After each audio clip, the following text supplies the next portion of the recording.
जिला में जो करे वो करे रात के मिलेला सुकून खाके राजा जी के हाथ के अच्छा लागेला। कमर ककरी से भइल काटा हरावा हो गलिया लागेला जान टमाटरावा हो गलिया लागेला जान टमाटरावा हो।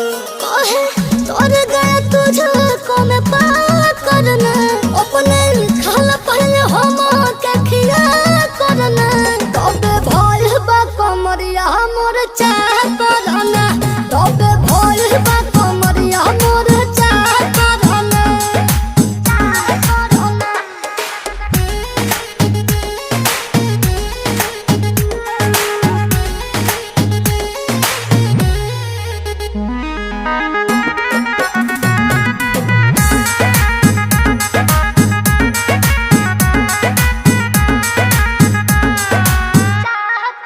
प्रिंस प्रियांशु के प्यार